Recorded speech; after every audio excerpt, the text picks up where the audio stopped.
छत्तीसगढ़ी भाषा के गद्य का विकास 20वीं सदी में हुआ। जहाँ तक कहानी विधा का प्रश्न है, उसका प्रारंभ छत्तीसगढ़ की लोक कथाओं के लेखन से हुआ।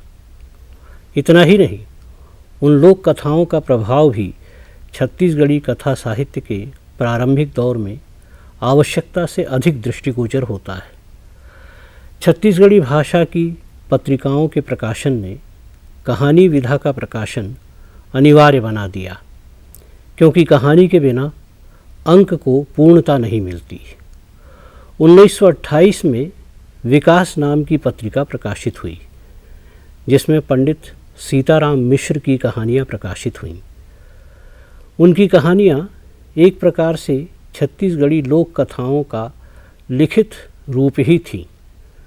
डॉक्टर नंद किशोर तिवारी मानते हैं कि छत्तीसगढ़ी कहानी को आधुनिक कलेवर 8वें दशक के अंत तक प्राप्त हो सका।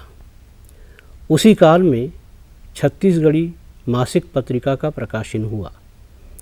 डॉक्टर तिवारी लिखते हैं, 1960 में ही भारतेंदु साहित्य समिति बिलासपुर की रजत जयंती स्मारिका का प्रकाशन हुआ।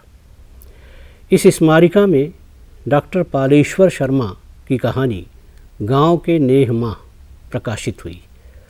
यह कहानी बिलासपुर नगर की बसाहट से संबंधित जनश्रुति पर आधारित है। कहानी की अपनी अनूठी शैली और भाषा के उद्दाम प्रवाह के कारण यह कहानी काफ़ी चर्चित हुई।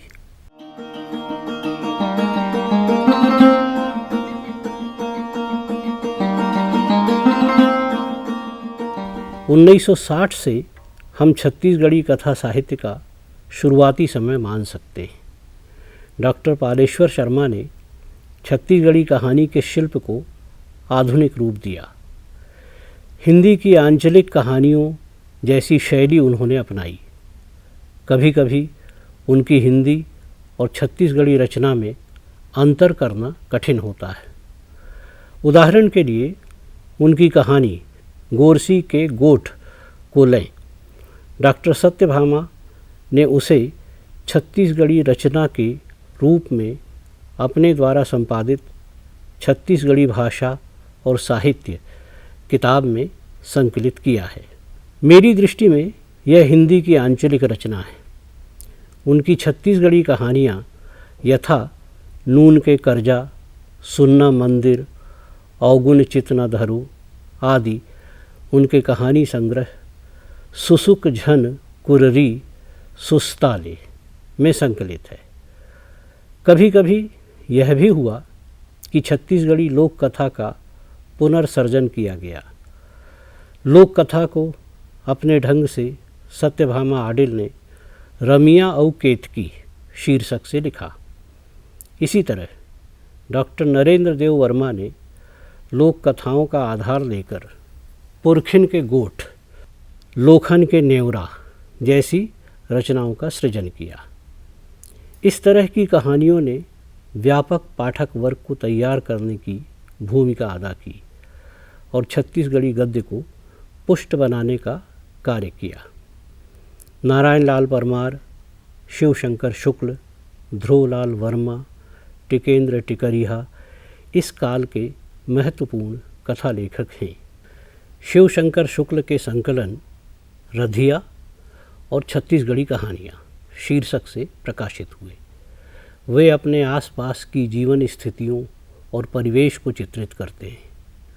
उनकी रचनाएं पारिवारिक रिश्तों को संवेदना के साथ व्यक्त करती हैं। उन्होंने बच्चों के लिए भी छत्तीसगढ़ी भाषा में कहानियाँ लिखी। नारायण लाल परमार को आदर्शोन्मुखी यथार्थ की ओर झुका हुआ रचनाकार कहा जा सकता है। 3 साला तरिया, छेरी चरवाहा ध्रुवराम वर्मा की प्रसिद्ध रचनाएं हैं।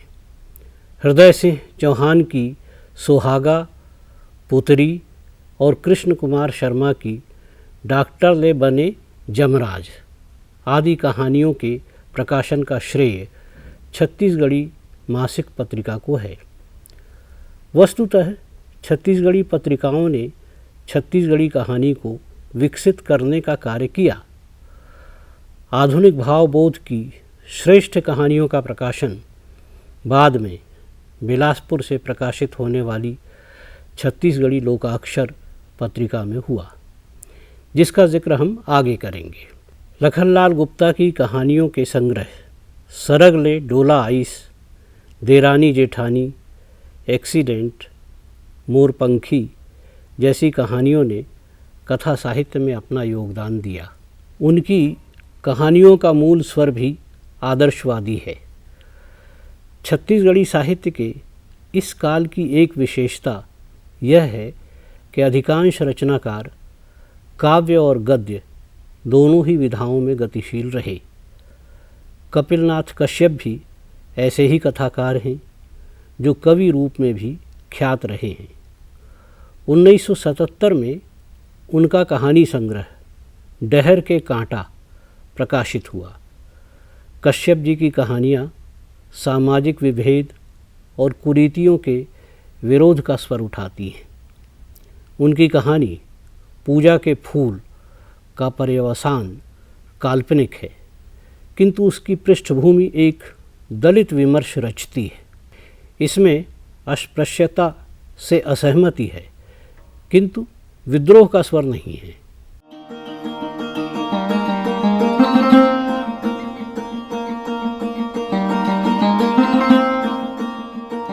छत्तीसगढ़ी कथा साहित्य के स्वरूप में नवीन स्वर के उदय के साथ ही विषय की विविधता 20वीं सदी के अंतिम दशक में देखी जा सकती है।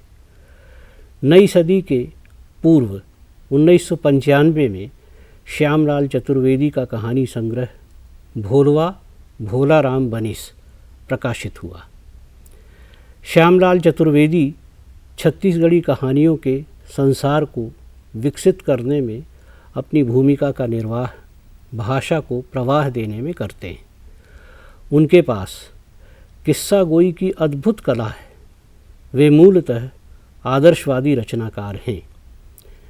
उनकी कहानियों में सुधारवादी भाव मिलते हैं, किंतु अतीत के आदर्शों के प्रति उनमें मोह स्पष्ट रूप से दिखलाई देता है। उनके कहानी संग्रह भोलवा भोला राम बनिस को पर्याप्त ख्याति प्राप्त हुई। डॉक्टर नंदकिशोर तिवारी का कथन छत्तीसगढ़ी कहानी की विकास यात्रा के संदर्भ में महत्वपूर्ण है। 20वीं सदी के 90 दशक तक लिखी गई छत्तीसगढ़ी कहानियों का ताना बाना मूलतः प्रेमचंद के कहानी युग से प्रभावित है।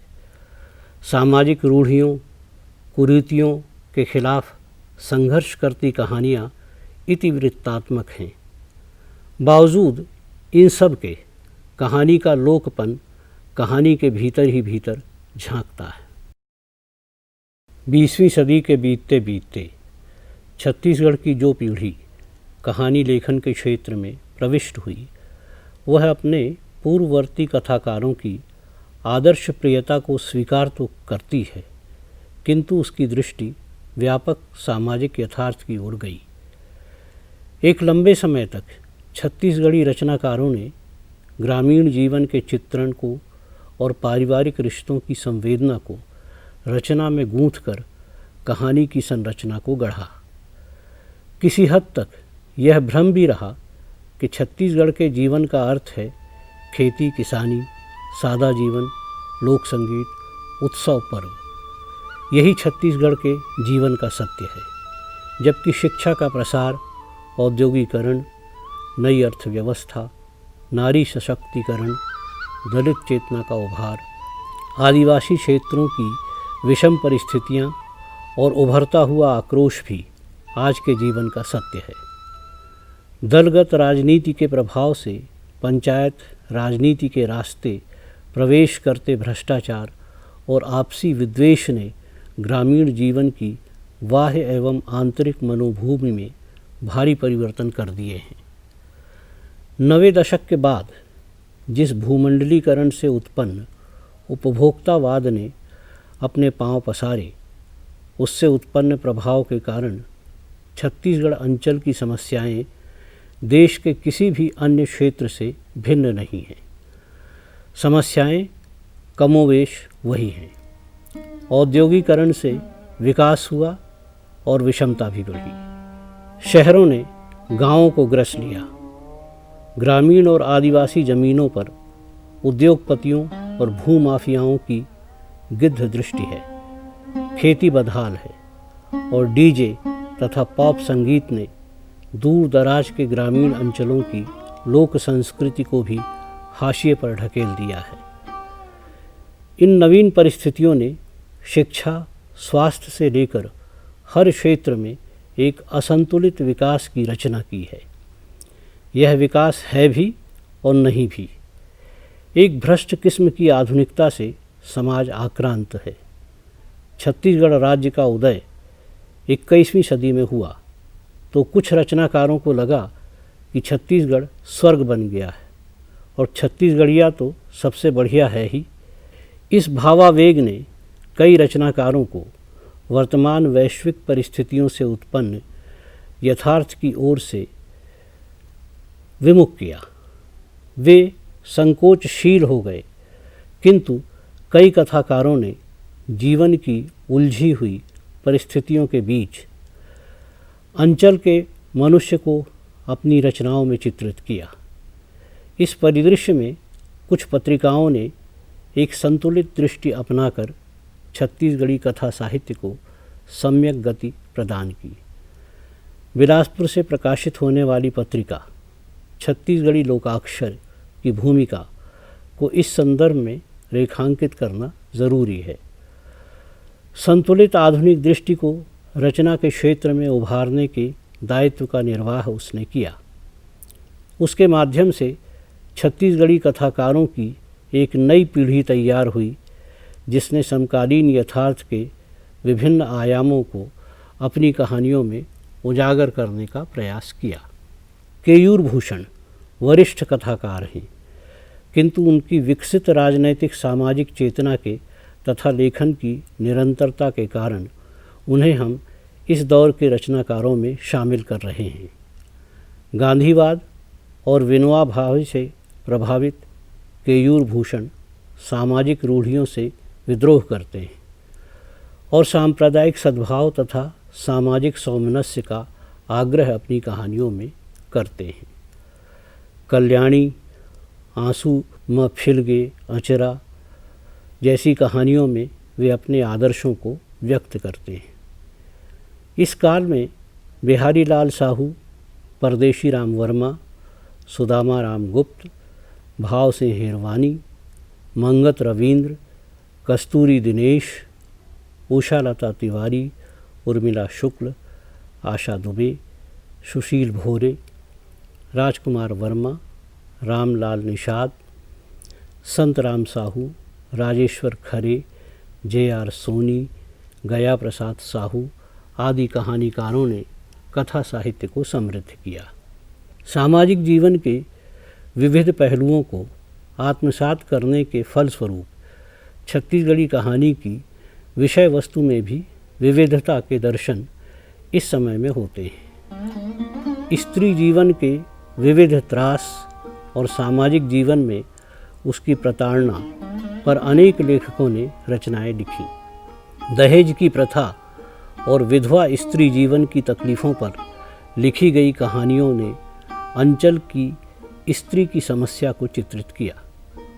केयूर भूषण की आंसू में फिलें अचरा, भाव से हिरवानी की आशा की डोरी, उषालता तिवारी की परबीला और रामेश्वर सिंह शांडिल्य की चूरी कहानी रेखांकित की जा सकती हैं। नारी समस्याओं पर लिखने वाले रचनाकारों में उर्मिला शुक्ल के नाम को रेखांकित करना ज़रूरी है।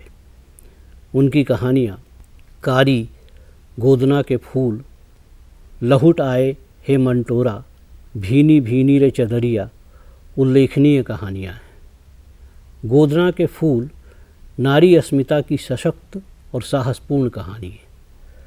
छत्तीसगढ़ की देवार जाति की स्त्री कहानी के केंद्र में है, जो अपने दम पर जीवन जीने का हौसला दिखलाती है। उर्मिला शुक्ल की रचनाओं में कहानी का आधुनिक मुहावरा और स्वरूप विद्यमान है। रामेश्वर सांडिल्य की कहानी चूरी भी इसी अर्थ में महत्वपूर्ण है कि यह छत्तीसगढ़ की एक अत्यंत महत्वपूर्ण एवं प्रगतिशील परंपरा चूड़ी पहनने को एक समाधान के रूप में पेश करती है। श्रमजीवी वर्ग की स्त्री के लिए यह प्रथा एक वरदान है तथा छत्तीसगढ़ के कई रचनाकारों ने अपनी रचनाओं में इसे स्थान दिया है। विकास का ढोल पीटने वाली व्यवस्था में गरीबी में जीती हुई बड़ी आबादी की त्रासदी की महत्वपूर्ण कहानी है विट्ठल राय साहू की कहानी ढाबा के तंदूरी। आधुनिक फैशन की चाह कथानायिका मंटोरा के पतन का कारण बनती है।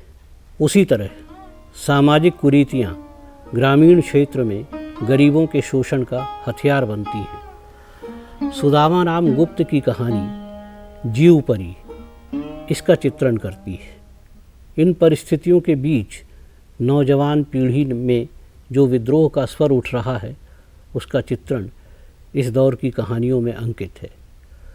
सुशील भोरे की कहानी ढेंकी में लेखक विद्रोह की अभिव्यक्ति करता है। रामलाल निषाद की पानी जैसी कहानियाँ अभी भी लिखी जा रही हैं जिनमें सामंती व्यवस्था की शोषण पद्धति का चित्रण है। किंतु अब छत्तीसगढ़ी कहानी पूंजीवादी व्यवस्था के उस बारीक ढंग से किए जाने वाले शोषण की ओर संकेत करती है जो अपना चेहरा बदल चुका है। इस संदर्भ में परदेशी राम वर्मा को छत्तीसगढ़ी भाषा के अग्रणी कहानीकारों की श्रेणी में निसंकोच रखा जा सकता है। उनकी कहानियाँ आधुनिक चेतना संपन्न हैं और सामाजिक शोषण के समाजार्थिक कारणों की ओर इंगित करने में समर्थ हैं। वे उन शक्तियों को पहचानते हैं।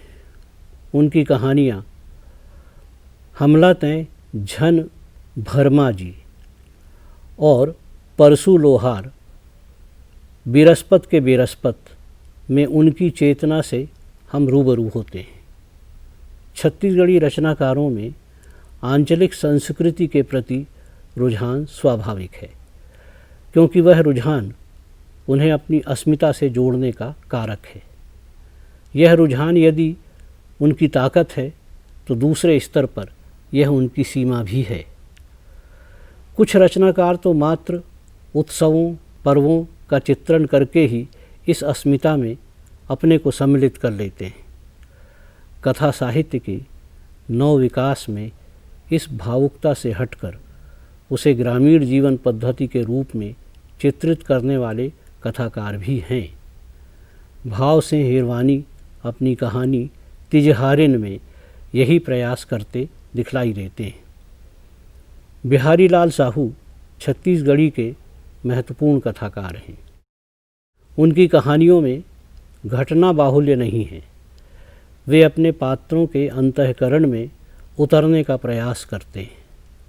उनके कहानी संग्रह सूरज पोटारिस अंधियार में संकलित कहानी किसी हद तक पात्रों के मनोविज्ञानों को केंद्र में रखती है। बहरी बिहाव, हीरा के चिन्हारी, बोइल कांटा उनकी प्रमुख रचनाएं हैं।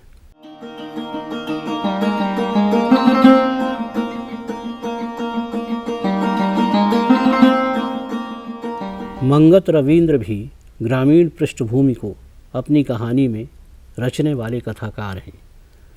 ग्रामीण जीवन की समस्याओं के चित्रण के साथ ही वे ऊंच नीच, अमीर गरीब के बीच किए जाने वाले भेद को स्वीकार नहीं करते। उनकी कहानी गोरस के मोल संवेदना के स्तर पर मानव समानता का पक्ष लेती है। अशोक नारायण बंजारा की कहानियों में आज की सामाजिक परिस्थितियों के कैनवास को फैलाने की कोशिश है।